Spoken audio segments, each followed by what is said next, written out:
好，各位午安，歡迎收睇今日嘅亞洲新聞。咁啊，今日我哋首先要講嘅大新聞就係呢一個兩岸嘅有個會面啦。咁就係呢一個中共中央總書記習近平，咁就喺4月10號，即係琴日咧就會見呢一個國民黨主席鄭麗文。咁啊，呢個可以話係事隔10年之後啊，就即係國共兩黨嘅領導人再度嘅聚首。咁啊，對此咧，咁啊，即係好多嘅點講好呢？個規格上面咧都比較高嘅，咁包括即係內地嘅官方媒體隨即發表評論啦，包括《人民日報》就話啦，咁啊呢一個嘅會面呢，係主要係強調喺九二共識同埋反對台獨共同基礎之上呢，兩岸應該由中國人民呢就自行掌握未來嘅發展方向。咁啊評論文章名稱呢係中一評，咁啊基本上呢一個係編輯部嘅筆名嚟㗎啦，象徵住中共中央嘅一級事務評論。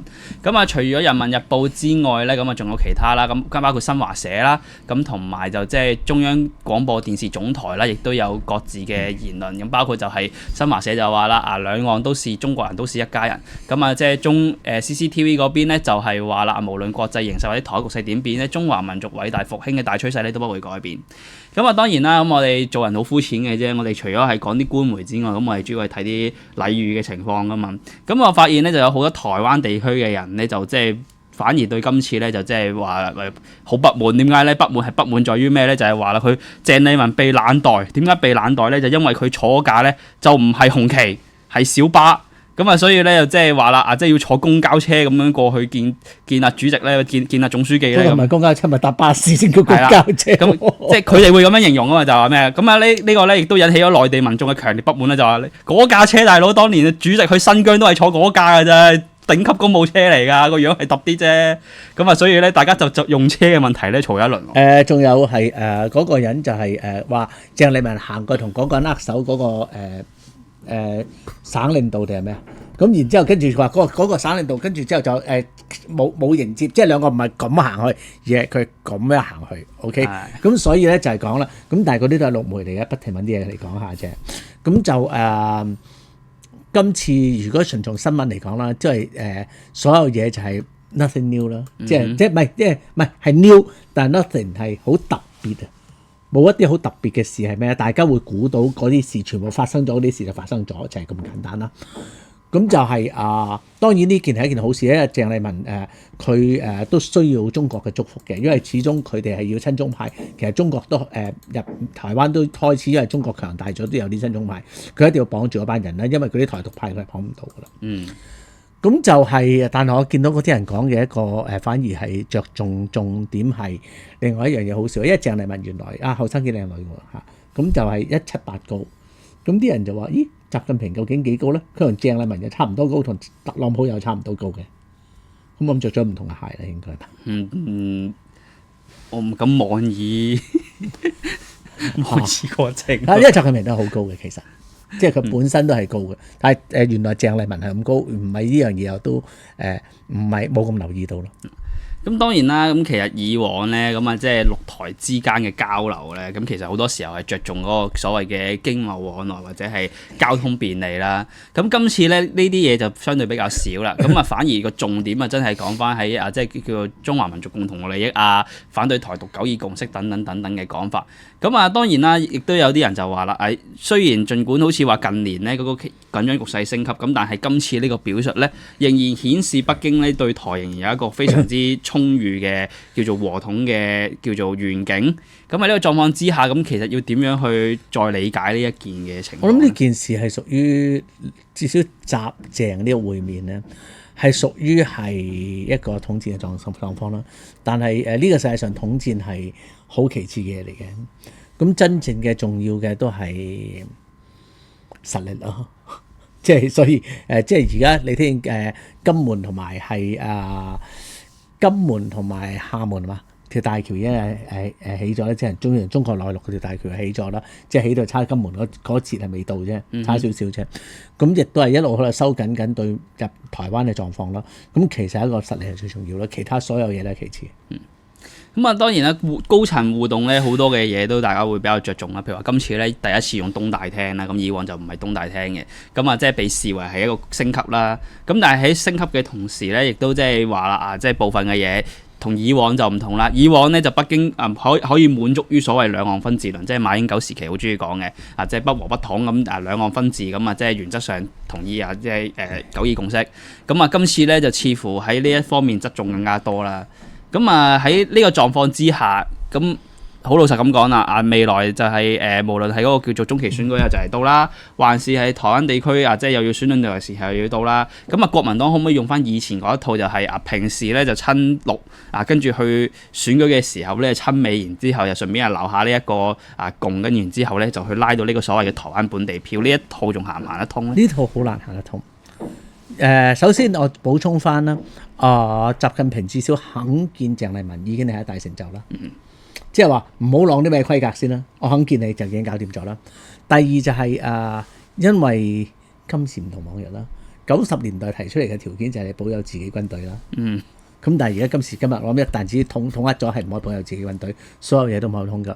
即係而家台灣所能夠接受嘅條件，所能夠被中國所能夠接受台灣嘅條件，統一嘅條件咧，又已經同係90年代嘅時候差得遠。咁而家你再講所有嘅嘢，以台灣今時今日同中國嘅實力差距嘅話咧，我相信係唔係你頭先講嗰啲嘢咯。咁所以係你只能夠用更加狀況，而一路喺度拖落去嘅時候，台灣所能夠得到嘅 offer 係只會越嚟越低。咁當然啦，即係儘管係呢個國共兩黨，我哋可以叫做黨務會議啦。咁即係，但係台灣嗰邊咧就即係陸委會都有出到聲嘅。咁佢嘅講法就係話咩咧？就係話啦，即係呢一套即係目前嚟講咧，就即係中共總書記習近平同埋國民黨主席鄭麗文咧傾嘅一啲嘢即係包括就係話啦，雙籌劃呢個建構具制度性同埋可持續性嘅對話同埋合作機制呢一樣嘢咧，其實呢套框架就係兩制台灣方案即係又係一國兩制。咁所以咧就台灣政府咧咁絕不能接受嘅。呢個就係李奧講嘅問題咯。一國兩制你唔想咪一國一制咯？你係呢個係世界上憑實力講話噶嘛？咁呢個美國係講得啱嘅。咁你台灣係其實你 on the table 啊嘛？問題就係台灣你唔知道你自己 on the table。你而家個問題就係你俾邊個食嘅啫？你係一定俾人食噶啦。即係你睇下你美國係點食你啊？即係你根本台灣就係冇資格喺台面度做嘢，咁所以中國亦都係咁我係咁咁樣，我有少少餐桌禮儀，呢啲叫做同鄭麗文見面係一個餐桌禮儀嘅問題。咁其實你 on the table， 你一定俾人食㗎啦。而家你台灣咪一樣俾美國食，所以中國都唔使理呢個問題，佢淨係同美國傾就得㗎啦，係咪？個問題就喺美國，仲有就喺美國嘅身上，連日本亦都係冇資格去傾。我同你大佬傾咗，你憑咩講咧？根本上就唔存在呢一啲唔存在問題，即係話喺鄭麗文嚟講係只係一個餐桌禮儀咯，啱唔啱？咁你台灣你講咩冇陸委會？而家如果美國話我唔理你，美國話我唔睇你，你第二日就統一咗咯，或者唔使等第二日啦，24小時之內你已經統一咗啦，啱唔啱？所以根本上呢個就唔係一個問題，你講嚟講去，你係一 on the table 咧，你根本上你係冇資格話事嘅，你甚至係台灣係連伊朗同埋烏克蘭都不如嘅個狀況。咁當然啦，即係頭先既然都講到美國啦，咁美國今次就呢一個即係兩黨嘅會面有啲咩講法咧？根據美國國務院嘅講法就係話啦，對兩岸情勢表達關切兩岸之間有意義交流應該聚焦喺北京領導層同埋台灣民選政府之間，喺不設前提之下展開對話，同時亦都應該涵蓋台灣各政黨嘅互動。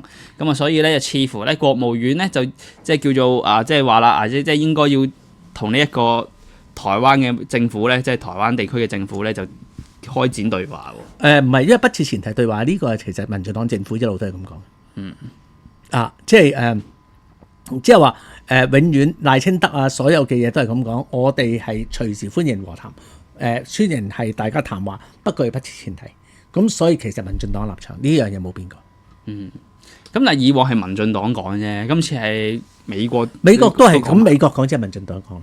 即係嗰件事係一路都係美國嘅立場嚟嘅，但係中國嚟講，佢一定個前提就係要一定要一國咯。唔係我唔同你傾咯。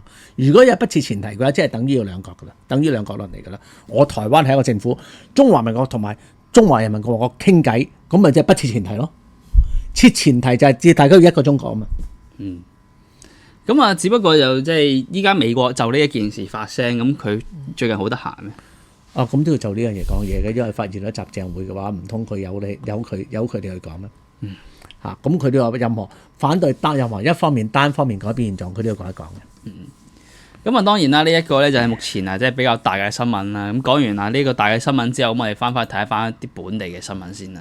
咁啊，即係據報咧就約7000名嘅反修例年輕被捕者啊，歷時約7年未被起訴。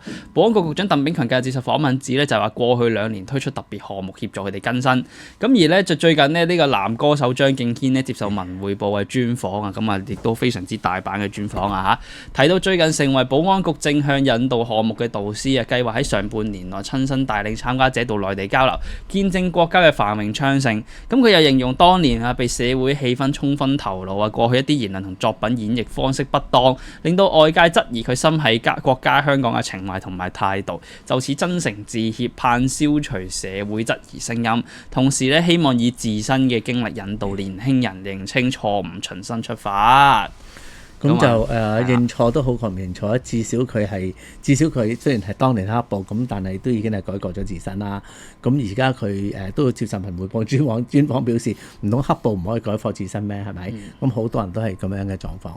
咁佢肯認咪得咯。如果佢唔講呢番話，佢直情就咁樣做國安導師嘅話咧，做項目導師嘅話咧，係咁就當然係唔可以啦。但係佢認咗錯㗎啦嘛，咁就當然可以啦。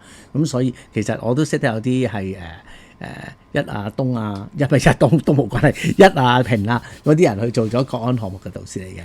咁所以呢件事就係所有嘅嘢。咁大家過咗咁多年嘅話，都知道當年愚蠢咁咪得咯。咁但係好多人就話啦，喂，咁啊就係咪即係代表住英皇最近真係撈得好唔掂咧？即係以往英皇咧就即係一直都鼓勵旗下藝人北上啦，咁但係張敬軒之前係即係都好耐冇北過上過噶嘛。咁啊，但係之前啊，即係因為點講好咧？因為一嚟啊揾到錢，二嚟啊即係叫做張敬軒都有翻咁上下嘅實力同影響力，咁啊所以就當呢件事就冇咗佢啦，唔計啦。咁啊，依家係咪真係唔掂到，所以要揾即係張敬軒都推上去啊，即係接受翻呢個大中華市場。咁就第一就係大中華市場固然係冇人可以唔做啦。但係第二就係咁啊，唔係成個英皇問題啦，係成個香港市場問題同埋港星嘅問題咯。咁張敬軒當年嘅時候就食盡咗港星嘅紅利，但係而家港星唔可以吃香嘅話，咁都要係北上。咁而英皇你問係咪唔掂嘅話，其實成個市場都唔掂嘅話，英皇就唔可以獨善其身。咁所以但係英皇其實已經算做得唔錯。咁你話英皇個集團係咪唔掂嘅話，就係第二樣嘢咯。咁係相比其他嘅嚟講，就我所知應該英皇應該係冇 personal guarantee 嘅，所以應該係唔會逼死佢。政府銀行係唔會逼死佢嘅，咁所以應該係可以應該可以渡過難關嘅。咁啊當然啦，即係呢一個張敬軒擔任呢個正向項目嘅導師，固然有啲人就即係表示支持啦，但係另外都有啲人就話啦，哇！即係有乜可能當年有份衰過，然之後依家就即係講句 sorry 咁就可以走咗嘅咧？咁啊又引申到即係大家就討論一樣嘢，究竟係放下屠刀，即係叫做難能可貴啲啊，還是係呢一個堅守立場啊更加重要咧？咁呢樣嘢就視乎啦。呢個實際上頑固同埋堅定咧 ，stubborn 同埋 firm 咧係相同嘅嘢嚟嘅。而張敬軒佢至少接受咗道歉嘅話，係你係咪接受佢道歉，定係唔接受個道歉？咁呢個好過唔道歉咧。首先一定，第二就係佢接受道歉嘅時候係你係咪準備窮追猛打？即係中國統戰不嬲都唔係咁用咁嘅方法噶嘛，不嬲都係接受到坦白從寬啊咁樣嗰啲嘢噶嘛，接受人哋改過噶嘛。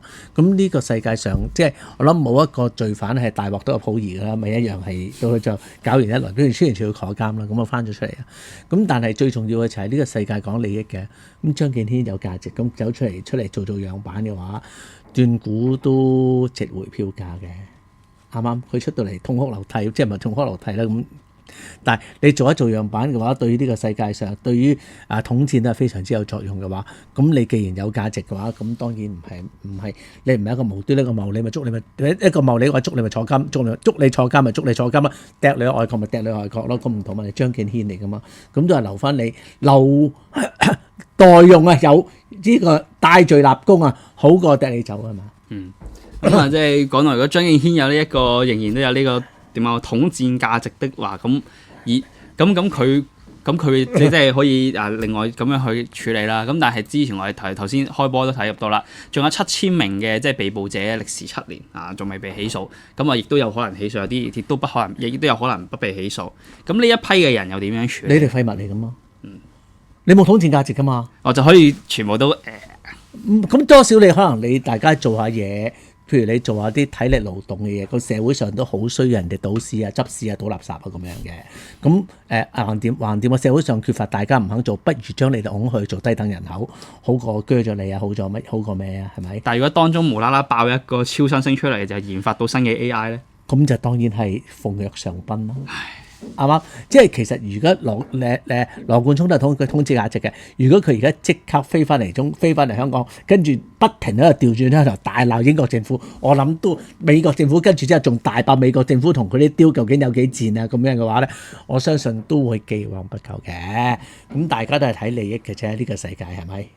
咁啊，所以咧就即係講到呢一件事咧，去到琴晚咧就即係既引起大家嘅討論啦，亦都有人攞翻呢個經典嘅選舉電影以和為貴出嚟啦。係我也可以彈，我也可以愛國。咁愛國究竟係咪可以彈嘅咧？我愛國就梗係可以彈啦。我都講俾你聽，如果突然間用 AI 出嚟，即係乜都得啦，係咪先？所以個問題咁啊，有7000個你係 condom 嚟噶嘛，係廢噶嘛。如果你係有用嘅，美國都好似羅冠聰都接咗你係美國啦。即係你本身你行出嚟嗰一刻，明唔明白？你行出嚟抗爭去打中國嗰一刻，你已經證明咗你嘅智力低下啦嘛。咁你就當然係要有咁嘅後果啦，啱唔啱？一個智力低下嘅人仲要做啲奇怪嘅，因為智力低下嘅人應該係耕田噶嘛，係咪？應該做唔應該做一啲你聰明嘅？但係香港冇田耕喎。比喻啫，得唔得啊？即係話嗰件事係咁樣嘛？你即係我成日都話。黃絲藍絲嘅問題唔係黃絲藍絲嘅問題，啲黃絲成日笑啲藍絲蠢嘅問題啊嘛。我日日翻工放工不理政治，人哋叫我總之邊個贏咗邊個執政，我就揀贏嗰個。我使乜咁聰明啊？係黃絲自作聰明嗰7000人先抵坐監啊嘛，係咪啊？你可以做一個蠢嘅人，但係你唔可以自作聰明。呢個係最重要嘅，自作聰明你就一定要買啱嗰一方啦。然之後自己人哋個個都收咗錢啊，個個食晒豬肉啊，即係大塊吃肉啊，食晒牛扒。喂，你自己係出到嚟免費咁走出去送死喎，咁你係唔係應該坐監啊？咁但係除非你好似 AI， 你又成為 AI 奇才。但有陣時賭唔係一下成功噶嘛，即係肖邦夠壓咗落個波蘭建國都壓咗成100幾年先見到過。嗰個係肖邦啊。係咪肖邦？應該係肖邦。唔係，總言之係唔好理。人哋係有 return 噶嘛？你白做大佬，青龍教有冇聽過青龍教啊？冇啊。即係話，如果你做雞嘅話咧，有錢收噶嘛？係咪？青龍教咧就係一個邪教嚟嘅，當年。咁咧，然之後咧，佢就拱啲人咧扮你嗰啲人信奉咧，拱啲女去做雞。然之後嗰啲雞咧，因為你係教徒，其實係為個教做事咧，就冇錢收嘅。你唔好做冇錢收嘅雞嘛，結果嗰個嘅的士招，結果嗰個人咧就嚟買的士做的士大王嘅。係啊，個情況係咁樣啊嘛，即係話你做雞啲錢都要自己袋啊，唔可以做雞俾晒雞頭，嗰樣嘢係唔啱噶嘛，嗰樣嘢係愚蠢噶嘛，嗰7000萬咯。咁你做得雞免費雞嘅話，咁你係咪應該坐監？問題係咁咯。咁即係。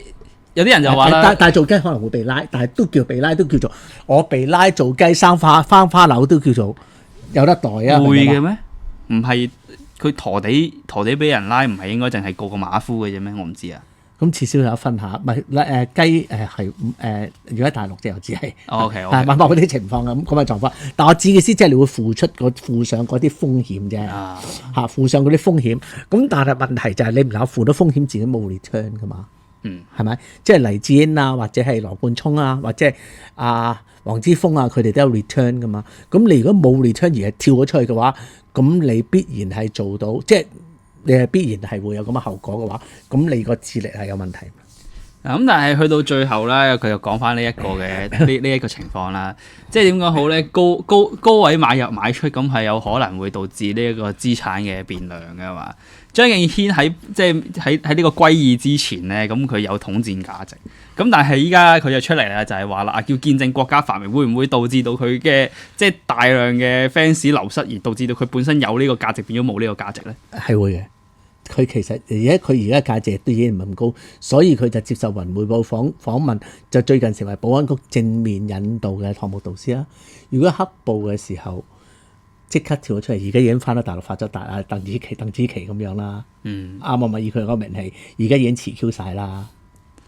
係咪都鬧到一波啊？係咪先？7年啦，大佬鬧乜鬼一波啊？已經係走，可能已經係冇乜嘢做啊！我又唔能夠走投無路先搞成咁啦，係嘛？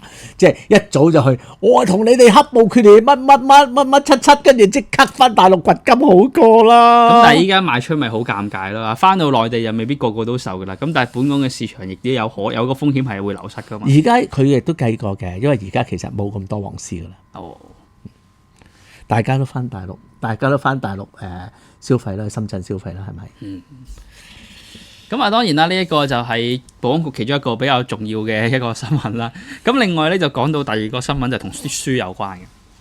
因為早前咧有獨立書店咧就話賣呢個黎智英傳，就涉嫌違反煽動罪咧就被國安處拘捕。咁啊社會其實就關注當局係咪有一個所謂嘅禁書名單。咁啊對此咧保安局局長鄧炳強就接受傳媒專訪嘅時候就話啦，設書籍黑名單咧係會便利犯法嘅。咁啊指賊人咧可以直修改呢個書名咧就繼續犯法。咁佢又話啦，唔認為市民咧會誤墮法網。咁啊指咧政府嘅責任咧係説明法例而唔係解答書籍是否犯法。咁啊，所以咧就即係如果有呢一個即係人咧，咁就即係擔心嗰個書係咪犯法咧，咁就勸佢哋咧就自尋法律意見。咁啊，即係譬如話啦，咁即係佢嘅講法就係話，譬如話我列明咗黎智英傳咧係犯法嘅，咁但係因為你定咗啊嘛，咁然之後我改咗黎智英傳記，咁咪唔係黎智英傳咯，咁咪唔犯法咯。咁就係可能就係一個咁嘅情況啦。理論上咧，你係應該可以咧將一本書送檢嘅。即係咧，但我諗鄧炳強可能冇，或者係我唔知鄧炳強嘅問題就係法律問題啦。就係而家理論上嗱，而家有一啲嘢咧，譬如你有兩樣嘢，因為你出版自由嚟噶嘛，咁所以你可以出咗嘅時候有事嘅時候，人哋先告你啦，啱唔啱？咁但係問題我驚有事喎，我送檢先，我送咗檢之後就知道有冇事啦。咁亦都可以係一個咁樣嘅狀況嘅。咁理論上係應該係可以，我知道法律上應該係可以，即係以前人哋做可以送檢，但係當然亦都冇人會咁樣做啦。咁但係可以係咁樣嘅。咁如果你送咗檢之後咧，你唔係改咗書名，因為佢嗰舊嘢無論你咩書名，對於電影咁，你送咗檢之後，你究竟用咩電影名嘅話咧，你都係嗰件嘢嚟噶嘛。即係嗰個叫不良刊物咩淫褻乜鬼嘢條例，佢好似冇規定咗係一定電影嚟。咁但係問題就係唔緊要啦，咁你都唔會無端端犯咗呢一樣嘢或者之類咁樣嘅狀況。但係問題政府冇責任解答，即係我相信個講法唔係幾好似為政府撇脱責任咁咯。即係你應該俾一個 channel 嗰個人去處理，嘅市民去處理呢樣嘢啦。就算都唔關我事㗎，你理啦咁樣。咁我覺得個回答好似唔係好清晰咯。政府應該係有責任去處理呢啲嘢，即係我唔知係咪犯法啊嘛。咁所以而佢如果係送檢或者咩嘅話咧，係佢呢個法律亦都佢個法律個 law point 係有啲問題，佢唔會做出嚟係一個咁樣嘅。當然佢如果出到嚟嘅話，佢係一個整體。咁呢個名嘅話，你無論改做咩名，你都係嗰件事嘅。你可以將嗰一樣嘢係可以 specify， 即係譬如幾月或者之類咁，呢一件事係咁樣嘅事嚟嘅。咁你可以能夠去做出一啲法律上嘅處理。咁啊，因為呢樣嘢其實引申到第二個情況啦，譬如話頭先講到送檢嗰樣嘢，咁其實依家都應該係有送檢制度，但係主要係檢你係咪屬於3級嘅啫，即係淫褻及不雅嘅啫。係不雅，你理論上你違反國安法都係一種不雅嚟嘅。但係就即係佢暫時應該係未列明有冇犯國安法啊嘛，咁啊所以咧呢一樣嘢都引申到之前就喺講呢個大埔雲福苑時期違國安法嘅咩？出現嘅一樣嘢啦，就係咩咧？就係話啦有4個部門係俾人點名嘅，咁但係每一個部門都話自己係冇責任嘅。咁你譬如話今次送檢又好啊，送檢係即係淫褻物品審裁處睇嘅，咁我淨係睇淫褻及不雅嘅啫，我唔睇國安嘅。如果你睇國安，你可能之後要送去國安處，咁啊暫時未有呢一個即係情況。咁啊對此咧，行政會議召集人新聞黨主席葉劉淑儀之前接受訪問嘅時候咧，就係話啦，公務員咧就分工精細啊，咁啊，所以咧導致到有好多嘅嘢咧，變相就反而就係互相踢波。憶述咧曾經接獲地區話要斬藝樹嘅求助，即係要劈樹，咁啊。最後要出動到6至7個部門去實地視察，先判斷到係邊個負責斬樹。咁啊，佢嘅講法就係話啦，公務員就唔會立亂接啊，驚接咗咧就連累下手，就寧願唔接啦。咁啊，所以咧事件就暴露咗咧工作拖慢嘅缺點啊。而今次咧雲福苑嘅大火調查同埋我哋頭先可能講到嘅東西咧，正正就顯示咗咧就部門之間咧互相推搪嘅問題嚴重。咁宏福苑就只係一個邊個4個部門啊？而家係依家有一個所謂嘅房屋局嘅獨立審查組啦、勞工處啦、消防處同埋屋宇署。咁譬如話啦，有人喺見到呢一個工人食煙嘅時候，咁啊打俾勞工處，然後勞工處同佢講就係話啦，因為勞工處淨係顧呢一個勞工福利嘅啫，咁所以咧你打俾我係冇用嘅。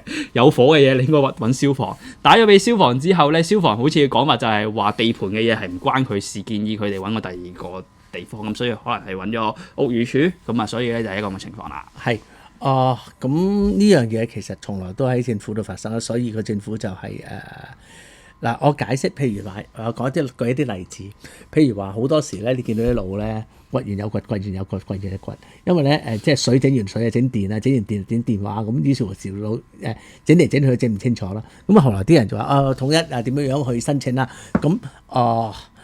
咁就係跟住之後就係譬如話係而家申請嗰啲咩酒牌啊、咩牌啊、開食店啊，咁每個局都嚟睇，都唔可以統一去做呢樣嘢嘅。咁其實如果以前嚟講，俾一次錢貪污嘅時候就可以搞掂晒所有嘢嘅，即係中間有一啲 agent 去處理，幫你處理晒嘅。但係而家唔得，而家都有啲 agent 去幫你做，唔知嗰啲人入嚟貪污啊定係點樣樣咧？咁但係啲 agent 做，咁其實就係到最後就係呢樣嘢咯。到最後就係呢樣嘢其實政府要處理咯，但係政府大家都唔諗住處理，咁亦都係講應該係政務司司長去處理呢啲問題，即係不停去到底馬斯克咁喺我嗰度。啲嘢嚟到嗰度，我5分鐘同你處理咗呢樣嘢啦。其實應該係有一個咁樣嘅部門或者咁樣嘅狀況。咁但係從來香港都冇人處理咯，因為大家都係諗住就係出糧嘅啫，最緊要有得出糧、有得退休，同埋有得貪污下。即係啲高層嘅時候，同啲權貴飲飲食食啊，或者之類處理可能大個退咗休之後啲嘢做下，咁大家都係諗住呢啲嘢。咁當然冇人去諗住真係處理，令到嗰樣嘢更加有效率。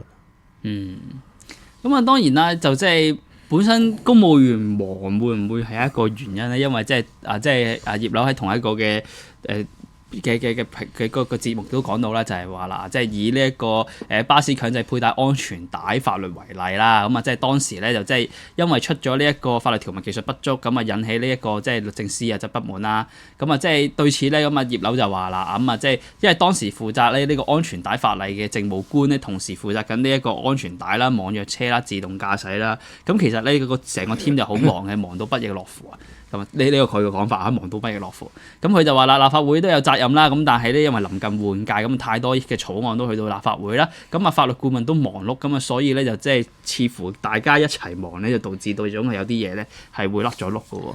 呢個講法即可唔可以？即係咧喺我哋呢啲人嚟講咧，我哋呢啲每一日都有生存壓力，咁等於係係一個野生動物咁，每一日都有生存壓力。即係隨時，即係啲人話啲隻貓咧喺野外度冇得覺好瞓，去到人屋企先話攤喺度瞓嘅啫。咁我睇到嘅時候，有時都覺得好難明嘅，點解一個咧教師咧都會覺得自己壓力好大，然之後個教師自殺。我想教師對住啲細路，而且都係鐵飯碗嚟嘅，都係最冇壓力㗎啦。咁所以對於呢啲嘢，究竟咩叫忙啊？咩叫做壓力大啊？有時咧真係好難 define 嘅。係咪？即係有時候有啲人見到個豬扒都覺得好靚嘅，咁你好難講。咁所以即係我諗忙唔忙就見仁見智啦。咁但係喺我心目中嘅話，呢啲都叫忙嘅話，我認為呢個世界上冇唔忙。即係等於一個嗰個叫 Parkinson's Law 啊，嗰個人話個老太婆去要寫封信，佢可能用半個鐘頭揾支筆嘅。然之後再去寫幾個 draft 先寫，咁於是乎佢就覺得好忙，成日都冇有嘢做緊。咁呢一個家庭主婦佢又好忙嘅，咁所以我真係唔知道咩叫做好忙啦。咁 Elon Musk 就將佢嘅時間咧係以5分鐘左右拍去處理。咁而我見到嗰啲開會嗰啲咧，大部分開會，我好憎開會話俾你聽，因為喺我心目中其實幾分鐘就處理啲嘢㗎啦。點解啲人講嚟講去都講咁耐嘅？我都唔明。通常我傾嘢嘅話，我10分鐘已經講完㗎啦，跟住之後就吹水啫嘛。但係嗰啲人傾嘢，全部即係而家啲人講嘢都不着邊際嘅，都唔明做乜。咁所以究竟忙唔忙就見仁見智嘅問題嚟嘅啫。即係開會方式不同都會導致到㗎嘛。有啲開會係 briefing， 有啲開會係 meeting 嚟㗎嘛。係，無論 briefing 同 meeting 嘅意思即係其實即係 gathering 啫，係咪？係。OK， 情況就係咁樣。咁啊，當然啦，即係講到去行政咁啊，總係離不開行政主導呢一個嘅講法㗎嘛。咁啊，即係好喺全國兩會期間呢，咁啊中央再次強調行政主導屬於全港嘅共同責任。咁啊，期望立法會咧就產出符合中央要求嘅成果。咁啊，即係對此咧，業內有咩睇法咧？咁佢就話啦，即係所有嘅議員啦、愛國者咁，可能個別嘅人士啊，風格尖鋭咁，但係呢啲小事嚟嘅啫。咁啊，所以咧，立法會絕對唔應該變做所謂嘅一言堂啊，更加需要嘅就係即係應該俾呢個議員咧表達憲制內嘅不同嘅聲音，而且咧就有呢一個把關嘅作用。因為咧，如果個個都唔敢提出修改，唔敢提出問題質詢咧，咁其實係幫助唔到行政主導嘅。咁但係呢個亦都有一啲人提持一個相反嘅意見咧，就係話啦，就係正正因為個個都有唔同嘅聲音，所以先搞到呢啲嘢就越嚟越慢啊！即係依家咧建制拉布仲嚴重過當年泛民拉布。咁邊個嘅講法先叫做合適啲咧？兩個講法都屬於戇鳩嗰樣啦。OK， 大家要講一個現實嘅問題。現實嘅問題就係，如果佢唔講嘢嘅話咧，就會被人哋話冇 KPI， 咁於是乎咧下一屆就冇得做啦，就會俾人哋少下插下咁樣嗰啲啦。咁佢首先一定要做啦。第二，90個議員，90個議員每人講一度，咁實會拖慢㗎。你不如減到30個議員咪冇事咯，講嘅人咪少咗1/3咯，係咪？講咗2/3咯，啱啱？所以大家 be realistic， 嗰件事你係呢樣嘢係唔得實際咯。係咪？個現實嚟噶嘛？現實你90個議員就梗係咁噶啦。咁你90個議員，新民黨都仲有得益啦，係咪啊？啱唔啱？咁所以大家唔好咁多，不如又將減議員一笨，係咪？所以成件事我覺得如果你個人係咁唔實際嘅話咧，講埋啲虛無飄渺嘅話咧，咁即係等於係個智力問題都。啱啱？因為實唔實際係一個智力嚟噶嘛，即係你唔係掠地，唔好咁樣啊！咁樣好多人都，你見到2019年嗰啲人咪嗰啲掠地啊，嗰啲黃絲啊、黑暴啊嗰啲咪掠地咯。你明知嗰人又唔會有啲食嘅，咪行到咁咪俾人一巴拍死咗咯。咁件事你係將呢個世界係一個現實嘅世界嚟嘅，唔能夠喺度虛無縹緲咁講一啲係你唔現實嘅嘢咯。我好簡單係咪先？我同你講，90個議員大家都要做 KPI。你咪唔俾佢講啊！佢唔講嘅話，咁點啊？咁跟住下就做唔到，咁大家一定踴躍發言，咁一定拖時間噶嘛。咁簡單。咁至於係咪議員都係愛國者嘅話，咁愛唔愛國嘅話，呢一樣嘢唔係睇個心嘅，係睇你行為嘅。咁你個心無論幾唔愛國，只要你行為表現得出，咁就得噶啦，係咪？咁啊，當然啦，就即係因為頭先講嘅嘢實在涉太多公務員啦，咁我最後都要 follow 翻啲公務員。仲要講公務員，因為頭先咁多公務員，而家你唔好講公務員乜大佬，你講乜啊？就係咩咧？就係啦，就係據嗰啲公務員事務局咧，就即係回覆查詢就係話咧，其實過去3年呢，共有150個公務員因為干犯咗151名公務員因為干犯咗嚴重不當嘅行為咧，或者被裁定干犯刑事罪行而被免職㗎。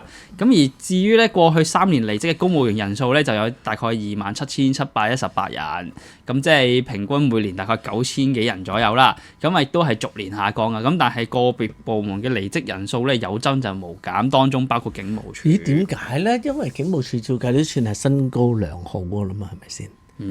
係咯，咁所以我哋唔好明。咁但係免職人數減咗嘅話，就應該都係一件好事嚟嘅。但係警務處冇減到就唔係一件好事咯。警務處自動離職冇減到啫。自動離職增加咗啫。睇翻個 report 咧，就係警務處咧喺24到25年有6個人因為刑事罪行被免職，屬於政府各部門入邊最多。咁因為警務處嗱，我哋好撐警噶嘛，因為警務處都係所有政府部門之中人數最多嘅。OK， 好嘅，即係合理嘅，根據。不過你係啊，個數字比例上，可能佢比例上仲係最少嘅添。咁啊，即係點樣去解讀？點解好似都仍然有不少嘅公務員走？啲公務員有20萬，咁依家樹大有枯枝啦，係嘛？咁你又要去解讀翻，可能對於世界嗰個流失率5%喎，20萬公務員每年走9000喎。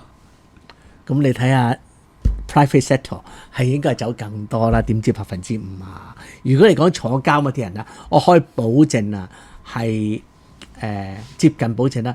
公務員已經算係最少㗎啦，因為公務員已經係唔好做，已經係即係佢。如果你係好 aggressive 嘅人咧，你唔係太做公務員，啱唔啱？咁所以你犯法嘅機會其實係比較低啲嘅，因為你唔 aggressive。即係當然係可能偷撻公款啦，咁嗰啲有 related 啦，因為你私人機構唔係咁容易撻到啲嘢。咁但係問題就係咁，你當然如果你係講係犯法嘅人數之多嘅話，梗係啲夜總會保安啊，即係嗰啲機會大啲啦，所以好 sure 佢一定唔會錯，一定唔會係犯法嘅重災區。或者離職人數如果多嘅話，咁我諗你離職多唔過保險啊嗰啲。係啊，咁話本地就差不多啦。OK， 而家先至講到國際啊。唔係啊，其實都差不多噶啦。國際我哋頭先冇講到。國際冇講啊。咁我哋都講下霍爾木茲海峽啊咁嗰啲。仲講啊？都得。你頭先我哋有冇講過國際冇噶嘛？冇，兩岸係中國內部事務嚟嘅，想陰我。得好，我哋而家就講翻3-2單國際先啦。都有嘅，國務院有出過聲。星期6喎，大佬。咁啊，當然啦，就即係頭先咧，美國國務院出過聲啦。咁但係據報咧，就唔單止係即係講台灣事務嘅，咁啊亦都有其他嘢講，包括咩咧？就話啦，美國情報顯示啊，中國正準備未來幾週咧向伊朗交付新型防空武器。咁啊對此咧，中國駐美大使館發言人就駁斥美方嘅消息不實，敦促美方咧就唔好進行毫無根據嘅指責，希望就多方咧就即係緩和局勢、緊張局勢作出努力啦。咁啊即係我哋睇翻咧就依家嘅和談咧，其實即係各方面嘅講法都係話中國喺當中斡旋得非常之多。咁啊〜係咪因為咁樣，所以導致到反而就係有啲嘅人就不滿，就係話啦，你好地地做乜斡旋咧？你一定係有問題嘅，咁所以咧就有呢單新聞爆出嚟咧。佢唔係好地地有斡旋啦，佢斡旋梗係要斡旋㗎啦，有利益啊嘛，係咪？咁而家就講緊佢究竟有冇交付新嘅防空導彈系統嗰件事啦。咁但係問題就係佢講緊係肩托式防導彈啦。咁呢個應該係咩係最需要嘅？伊朗係最需要嘅，因為佢哋已經因為佢哋最需要啲喐得嘅一啲喐得嘅嘢啊嘛。如果唔喐得嘅話，會俾人爆廠啊嘛。咁所以就係，但係我估計中國可能未必用，我認為有機會嘅，但係未必係一個正式嘅軍工設施、軍工嘅公司去交，可能係一啲 broker 咁樣去做，咁就會變咗係喺中國嚟講會否認到你嘅。咁啊，即係我哋講翻整個嘅談判先啦。咁目前咧，據報最新嘅消息咧，就係雙方嘅代表團咧就已經抵達咗啦。咁啊，即係大家就比較着重嗰個規模啦。咁啊，據報咧，美方咧就派咗大概300人嘅即係叫做叫談判團過去。哇！300個談判團啊！係啦，咁啊，其實咧就即係伊朗都唔少嘅，咁佢派咗70個人。咁啊，除咗70個人之外咧，咁啊，據報咧，伊朗專機上邊咧，亦都有另外嘅一啲嘅成員啊。咁我哋可以睇圖去即係望一望啦。咁啊，據報咧呢一批咧就係喺即係2月28號遭到襲擊嘅小學嘅即係叫導致到喪生嘅168名嘅即係叫做死傷者咧，咁啊即係一齊組成嘅，咁啊一齊過去傾。咁啊所以咧就即係因為係咁嘅情況之下咧，咁啊好多人解讀咧就係話啦，似乎咧就伊朗咧就抱住一個非常之大嘅敵意咧就走過去，咁係會唔會導致到即係呢個本身嘅談判一開始就即係難以成功咧？咁當然係好難以成功啦！我諗大家好多人都係唔睇好嘅。雖然係萬斯去傾啦，但係問題美國人都冇咁嘅誠意嘅，因為次次去到講下都反咗後，都再打過咯。咁而家今次好似佢哋上次個話唔知3個星期和談啊，都即刻打翻係嘛？至少可能小規模咁打翻。咁啊，好多大家就關注就係話今次談判咧會唔會又係突然之間會有一個襲擊啊，又會斬首一次伊朗嘅談判團咧？暫時應該唔會嘅，因為啲談判團嚟到嘅級數太低，佢就費事斬首啦。但係而家美國嚟講，美國以色列最中意就做嘅方法都係斬首啦。即係以色列打唔贏真主黨都係用斬首方式啦，因為始終佢哋戰事上就打唔贏，但係問題CIA 同埋莫薩特就好犀利嘅。但係問題因為如果你如果伊朗總統去到咁都話去鋸一鋸佢啊，咁但係問題又唔係咁無端端咁會，而且會鋸埋巴基斯坦總理就唔係太好啦。但係會唔會有呢個風險咧？但係會唔會有呢個風險咧？呢個風險唔係好大，因為去到嘅人唔係好高級別。高級別如果你話係哈梅內伊個仔嗰個叫穆巴拉穆咩唔記得咗？穆傑哈巴。穆傑哈巴去到嘅時候就唔敢包咯，但係穆傑哈巴可能要抬住擔架去。咁啊，即係今次呢一個和談嗰個流產嘅程度非常之高。應該係冇成功機會係嘛？因為而家去到嗰啲人都係好低，嚟到嘅就係曼斯，但係伊朗我諗冇一個夠膽，冇一個稍為高級啲嘅人敢去啊嘛。講起上嚟又係，即係曼斯啊、威特科夫啊同埋庫什納終於出現翻啦，即係俾人説咗3個幾月、4個月，終於出現翻喺呢個外交場上面啦。咁即係證明係鴿派會當道翻少少。但係問題即係咁鴿派當道翻少少，即係美國嘅情況都係唔係太好。會唔會又引發到新一輪嘅內閣嘅人事變動咧？即係之前我哋睇新聞嘅時候發現咗啦，就即係特朗普係咁話即係美軍同埋戰爭部長克格塞斯即係咁勸喻佢去打呢一個伊朗。咁依家咧佢就不斷咁樣強調呢兩個人嘅主導角色啦。第一而家變動緊嘅都係戰爭部啦，即係國防部啦嘅人啦。咁就係內部嘅時候，其實佢冇乜點變動啊。因為佢其實只係得重程度變動咗啫。OK， 即係曼斯之前之後諗下庫什納係冇變動過噶嘛。一個都係女婿嚟噶嘛，另外一個都係副總統嚟噶嘛，只不過係擠入冷宮啫嘛。皇后打咗入冷宮都仲係皇后，冇變動過位置嘅。OK， 得唔得？唔好搞錯咗啲概念。咁當然啦，就即係喺呢個傾嘅情況之下咧，咁按呢個美媒報道咧，就係話啦，引述呢個美國情報評估美方官員透露咧，伊朗嘅武器庫仍然有幾千枚嘅彈道導彈，而且可以透過地下儲存庫咧取回發射裝置咧，咁去使用呢一啲嘅導彈。咁所以咧就似乎呢個講法咧就係話啦，部分嘅美國官員表示咧擔心咧伊朗會利用停火期間咧重建翻導彈庫存啊嚇。特朗普唔係話已經炸晒佢咩？佢講啫，全部喺隻山入邊點炸啫。咁但係好多人都係咁講，好多特朗普侵粉都咁講。我最中意就係睇對家嗰啲嘢嘅，因為有智商就唔會做侵粉啦。即係我唔係話支持賀錦麗嗰啲人都好有幾聰明咁，但係可以兩個海軍鬥係咯，海軍可以兩個都唔中意噶嘛，係嘛？係嘛？即係咁咯。咁所以個狀況就咁有乜奇啫？咪掃村民土包，掃村民地啦，仲做緊添。每日佢都可能做到，每日都可能做一兩個㗎。按大公報之前嘅報導就係話咧，咁似乎喺談判期間咧，咁仍然美方都繼續向中東地區增兵。咁梗係啦，你冇睇 The Art of Deal 㗎？咁呢個一定係不停增兵㗎啦。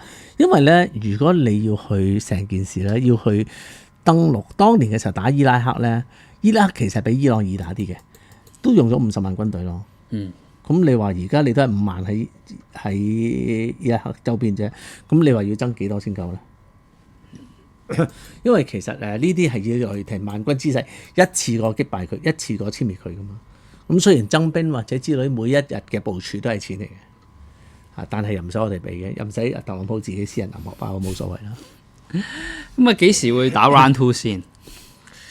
即係我哋都想跟總統大人一齊炒股噶嘛。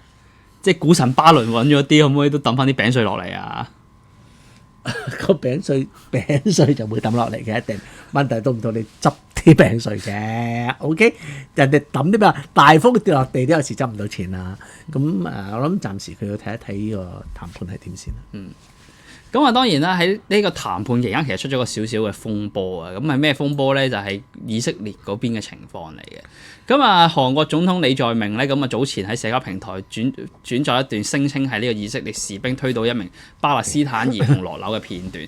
咁啊，大被指咧就內容不實，惹嚟以色列即係批評對方發布假消息。咁但係咧，李在明啊非常之剛猛啊，咁啊隨即反擊就係話啦，即係呢一個嘅講法證明咗咩咧？就係話啦，以色列咧一直都係冇反省過啊，咁啊以致到咧整個嘅即係國際社會都不斷咁樣去聲討佢。咁啊估唔到喺呢一個國際間咧，第一個發起一個追擊猶太嘅前哨戰咧，居然係韓國總統打起喎。係嗰條片我諗都係可能係假機會好大嘅。我都睇過條片，但係咧係有啲嘢咧，你記住假同埋真嘅故事。OK， 有啲嘢假係真嘅，有啲係真係假嘅。譬如你電影代表咗現實啦，嗰時候你有時睇個電影拍一啲嘢咧，嗰啲個故事雖然係假嘅，但係嗰樣嘢係真實存在嘅。即係有啲事實片啊，明唔明白？即係譬如踏血尋梅咁嗰啲嘢咧，雖然佢係即係按照真實改編，但係真假件事件佢係虛構，即係半虛構半真實。但問題其實係反映得真實嘅。OK， 咁有時我哋睇見一啲歷史文件，咁個歷史文件咧就係真嘅，但係個歷史文件雖然有歷史文件咧去支撐，但問題件事就係假嘅。崇禎22年嗰啲有啊。例如係高貴鄉公啦，高貴鄉公就係曹髦定係曹乜鬼嘢，咁咧就係講佢實際上幾戰咧，所以咧就咩嘢，所以咧就俾司馬超啊，定司馬師啊，司馬乜鬼？司馬懿司馬懿唔係司係咪？就總之俾佢鋸咗啦，司馬家做一事啫，唔記得邊個。你鋸曹髦嗰個係司馬超啦。係司馬超啊，成制啊嘛。俾司馬超鋸咗啦。咁於是乎咧，但係問題咧，佢就話你幾戰啊，所以你司馬超冇辦法，一定要鋸你啊。咁其實呢個故事梗係假㗎啦。咁但係問題就係個文件係真㗎嘛。即係所有或者係我成日都引用嘅呢個故事就係秦始皇本紀嘅時候，秦始皇你知唔知嗰樣嘢好精彩嗰篇嘢？就係秦始皇就喺度話呢單嘢，即係司馬遷應該係攞份文件。佢點解要滅六國咧？即係你睇咩英雄啊，睇咩全部大家冇讀歷史嘅。佢滅六國嘅原因係因為你荊軻想刺殺我，所以滅咗你。你楚國你反口，所以有咩？你呢個趙國你話太賤啦，咁於是我就滅咗你。唔係因為佢要統一中國，係因為六國太賤，個個做咗錯事冒犯咗秦國，令到我冇辦法忍受，我係被逼去殲滅你哋嘅，因為你哋做出每一種戰嘢。OK， 唔係我想統一中國嘅 ，OK 得唔得？所以全部大家都話秦始皇咧就係為咗統一中國啊，然之後咧就有一個宏大嘅敘事啊，呢個實在太偉大啦。但係根據秦始皇佢唔係咁講嘅，佢自己親口。咁所以大家要知道嗰件事，你仲有歷史文件咧，即係等於啲人就講係阿沈志華咧，沈志華你知啊？就係去研究晒毛澤東同埋斯大林佢哋嘅電報啊。發送咗電報，你決定韓戰點解要打，點解唔打？朝鮮戰嗰本書啊嘛，係啦。咁但係問題就係實際上大家個心計唔係咁諗啦，即係大家係有一啲好宏觀嘅國際政治嘅考量，但係嗰啲考量係唔係寫喺個電報度噶嘛？個電報係講緊一啲電報，雙方電報係講緊一啲好高大上嘅嘢噶嘛。咁個問題就係，如果你去讀呢一啲咁嘅嘢咧，好多人都係咁樣嘅，即係呢個咧就係陶傑啊，或者好多人都喺度講英國其實唔係好想打鴉片戰爭嘅。你冇睇過嗰樣嘢？佢話你冇聽過嗰個敘事啊？係因為咧英國咧，因為中國實在太賤啦。咁其實佢個國會投票咧係差一票多咗先打嘅啫。如果唔係差過一票嘅話咧，就唔會打嘅。咁但係問題係，譬如你睇過成個歷史敘事，咦？英國打完咗南非、印度，跟住之後再去馬來西亞、新加坡嘅時候，咁下一個就一定係香港㗎啦，係咪？但係如果你睇個大 picture，你就會睇到。但係如果你好精細咁睇一樣嘢嘅話，唔係啊！英國當時唔想打㗎，中國太衰，同埋差票啫嘛。英國其實唔想打㗎。咁你就會去咗嗰個而家好多歷史學家、歷史學家嗰啲渣嗰啲咧，甚至你啲教授都好多你啲教授寫嘅 OK。咁嗰啲咧，唔好點名好。我唔講邊個係啦。咁所以咧就咪佢就會教你啲咁嘅。所以咧嗰啲咁嘅好睇到 detail 嘅人咧係戇撚柒鳩。OK 就係咁簡單。最少佐斯都應該唔係啲太過賤格嘅教授嚟嘅。唔係賤格，係蠢啫。佐斯都應該唔蠢嘅。係即係之類咁樣咯。咁所以嗰個狀況就係我唔知道佢嗰條片係真定假，但問題嗰件事係真嘅。OK。咁啊，即係當然啦，呢一個既然係非常勇猛啦，就係話啦，即係李在明就話啦，從來對呢一個即係以色列咧都冇對過世界各地遭受到即係呢一個反對即係表示到反省批評感到失望即係以色列咧完全係冇反省過。咁啊，所以咧就即係呢一個嘅説法咧，就引起咗大家好廣泛嘅關注啦。咁但係都有啲人就話啦，你講到咁好，咁其實因為韓國有好多嘅友都喺霍爾木茲海峽度入啫，咁你都唔可以太過得罪其他咩海灣國家，還是係得罪伊朗你先咁樣講啫。咁但係呢一個嘅講法咧，固然有佢嘅市場喺度啦。韓國即係喺大家印象中都係美國嘅鐵桿盟友之一嚟噶嘛。今次咁樣動之奇出嚟，算唔算龍女雞作反咧？咁唔好算嘅。咁大家佢唔係反美國反以色列啫，即係大家好多，譬如一個老細之中，好多兩條僆都會互相不和啦。咁但係你唔能夠話韓國冇反省，你唔能夠話以色列冇反省過嘅。你大家都有咩 critical thinking 你知道噶啦critical thinking你知嘅，你明噶啦。咁以色列其實成日都反省嘅，係以色列即係5日3省吾身啦，因為以色列佢反省咗，呢個世界其實佢反省咗就係呢個世界係由上帝控制噶嘛。咁我哋要打聖戰，上帝係俾啲嘢我哋唔通唔要咩？佢每日都反省緊嘅。係咁而以色列所有嘅嘢都係根據上帝旨意做噶嘛。咁佢反省完之後都係覺得呢啲事雖千萬人唔往矣啦。你用宗教角度去講，咩啫係咁樣？我以為你話歷史角度添，就係反省過當年德國人冇殺到條猶太人叻仔，所以佢今次要炸埋巴勒斯坦人仔。咁都係一種反省嘅。呢個係蒙古人的故事啊嘛，高過車輪嘅咧就全部要懟冧。以色列人話 OK 學到了，有蒙古人就話你個輪咧其實要動起來嘅，你唔可以打平放。咁都視乎車輪，如果你車輪夠細嘅話，你打平放動起來都冇分別嘅。咁所以咁伊朗係以色列當然係有反省過啦。咁其實李在明就冇反省過，冇去真正觀察過以色列嘅歷史啦。以色列從來都係咁樣嘅，佢反省完之後都係咁。佢反省嘅話，佢唔係根據你韓國嘅利益去反省噶嘛，佢根據塔木德去反省噶嘛，係咪？咁你根據塔木德，我睇唔到以色列就做咩錯咯。咁當然啦，不和咧就要打交嘅。咁但係邊個同邊個打咧？咁據報咧就唔係國家領導人打啦，而係國家領導人啲仔打啦。咁美國總統特朗普咧過去經常喺公開場合度批評前總統拜登啦。咁而家兩人之間嘅對抗咧，似乎轉到佢哋仔身上啦。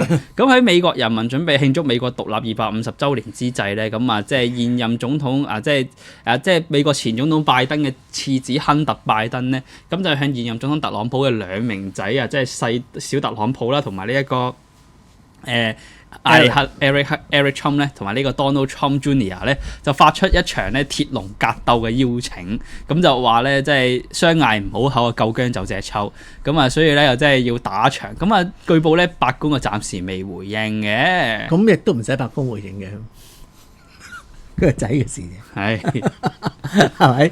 咁但係呢真嘢都幾精彩，但係我都好希望得嘢成，但係因為喺馬斯克同埋係朱克伯格打唔成之後咧，對呢啲美國人都係好失望嘅。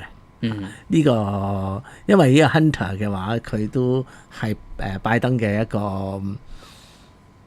負資產啦。咁如果打翻呢場嘅話，都會醒目啲嘅。